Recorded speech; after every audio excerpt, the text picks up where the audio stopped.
Hello, everybody. This is InfinityBeard here, and Masbell. okay. This is our review of Diablo 3. We know it comes a little late, About a year late. but I mean that was adequate time. Give Blizzard, do their thing, make the tweaks, play the game fully, all Hundreds characters. of bug fixes. So, if you guys don't know, the game is a sequel to Diablo 2. I'm sure you guys know that. I'm sure everybody in the gaming industry knows this. I think they can tell just by the title, Diablo 3. Yeah. That might be an origin story. But, I mean, this is a game that was a long time anticipated, over a decade. Yeah. And I remember seeing the 10th year anniversary on Diablo 3's website for D2 before Diablo 3 came out. I mean, it was like, coming soon, Diablo 3, 10-year anniversary, Diablo 2. It's ridiculous. So, anyways, this is our review of the game, pros and cons, basically PC hack and slash extraordinaire. what we thought was good about the game, what we thought was bad, what we thought could have been done better, and just our overall assessment of how we felt the game kind of ranks in today's society. So why don't we go ahead and start with the pros, if you want to start Pros, the story, the cinematics. I think the just visual, aesthetics of the game I think was beautiful.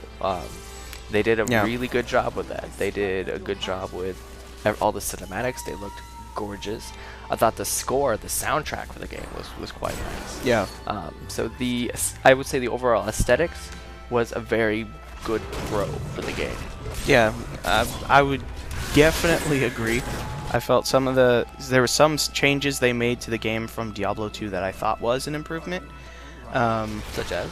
I thought that the way they did it so that identify items, you didn't require the scrolls. I mean, some of that's like a nostalgic kind of thing. I wanted it there simply because it was in Diablo 2, but it was also kind of nice that you still identified items, but you didn't need items to identify it, because sometimes that would get costly.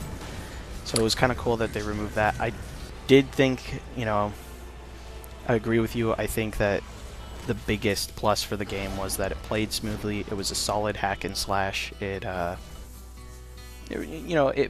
brings back nostalgia for Diablo 2 and Diablo 1, and it's polished.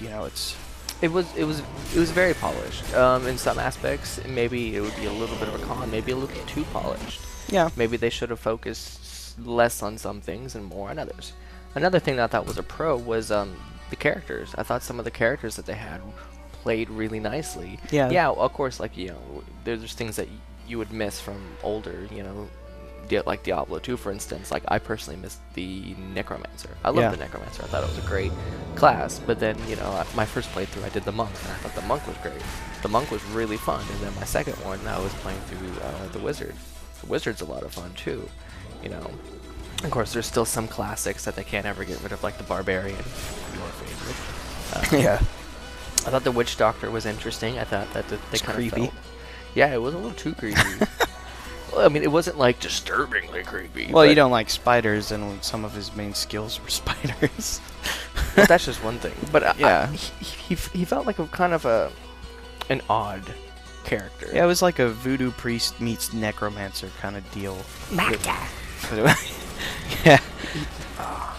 But yeah, so I would say that, I mean, it was solid. Like, I think if you didn't put Diablo 3 on the box, it probably would have gotten a more of a, if it didn't a bigger weight. If the game was by itself and Yeah. it wasn't connected to Diablo 3 franchise, I thought the game probably would have been a hell of a lot better. But I think a pro and a con is that we're also referring it back to Diablo 2. Yeah. And I feel if you're going to play the game, you can't do that. And that's one of the hardest things to do. You can't compare it to Diablo 2. But everyone will. Everyone will. But I think if you're going to have a fun time playing it, don't compare it. See it as its own standalone game. And I know you can't because it's Diablo 3. It's impossible. So, cons? Cons, some of it kind of was the voiceovers. I felt that some of the voiceovers... Really? The voiceovers was a con for you? Some of it I thought could have been a lot better. A lot of it was good. I liked a lot of them, but sometimes it just either the voice actor that they had, I just didn't feel took it to that level, or it got way too repetitive. I agree with you. That some of the biggest cons I had was, one, it was very linear, whereas Diablo 2 you could explore a lot. There was a lot of side quests, and it took you a while to find the waypoint, and it took you, like, you really were like lost in a maze as you went through the acts. Diablo 3 wasn't that way. It was very linear. It was like, you go here and you do this, and then you go here and then you do this, you know.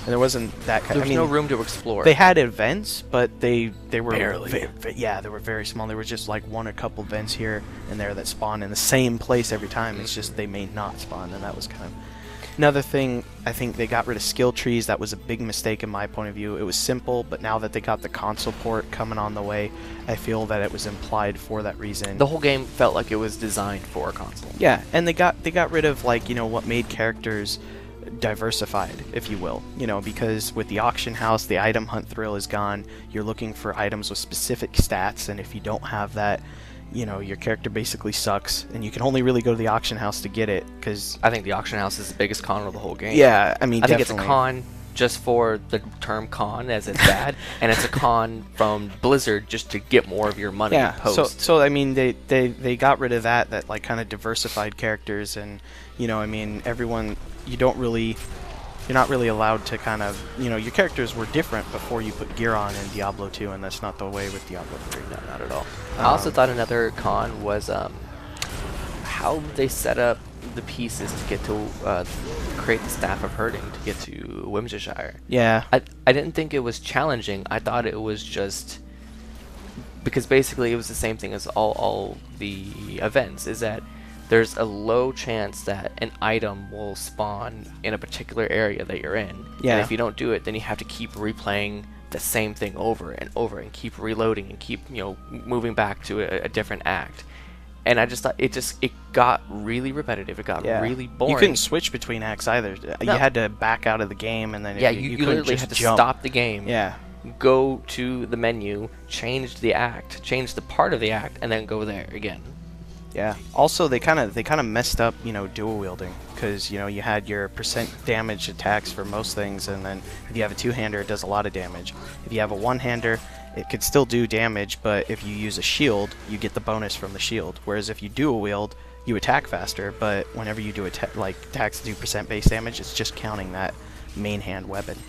You know, so I mean, it was simple, but it didn't have the replayability, I think, that Diablo 2 had because of the reasons we mentioned, you know. Especially for us going to the midnight launch in Irvine. Yeah. And the guy's like, this is a game that you guys are going to be playing for the next 30 years. Yeah, it was like 15 years, 30 years. It's just like, you know, dude, no. So honestly, if you have to give the game a rating, personally, I would say it's a 3.5. A solid 3.5. That's like a C rating. I mean, it was a solid game, but to put Diablo 3 on it and how much weight that if it title didn't have carries, the title Diablo 3 and it was made by a different developer, I'd give it a higher rating. But I'd probably have to agree with you and say it's a good 3.5. If it was like a 4 or 5 is like, you know, BioShock, you know, Ocarina of Time-esque, and then 2 and 3 seems a little low because it was a fun, solid. It was a fun game. You know, I mean, they did their work, so it didn't seem like it had enough weight behind it in terms of how they developed it. You know, it didn't look. I mean, yes, they worked a long time for it, but I mean, looking at, for instance, Skyrim. Yeah. Skyrim looks like it had much more attention to detail. Like it seemed like they cared about the game more. I felt that a con is that they wanted to release Diablo 3 for the sheer fact that they've been saying that they were going to release it. They scrapped like what, 1 or 2 previous versions of Diablo 3. I think they just wanted to get it out just to get it out. Yeah. I don't think they really cared as much about the game. So all in all, if you guys haven't picked up this game yet, it is a fun game, but don't be looking for a Diablo 2 revamped for the future. You know, I mean, it's not Diablo, but it was a solid. It's not Diablo, but it is Diablo. Thank you guys for watching. Post in the comments. Feel free to send us any information that you guys want us to review a specific game. Else we'll be posting another video soon. We love to hear from you, and we'll talk to you soon. Thanks for watching.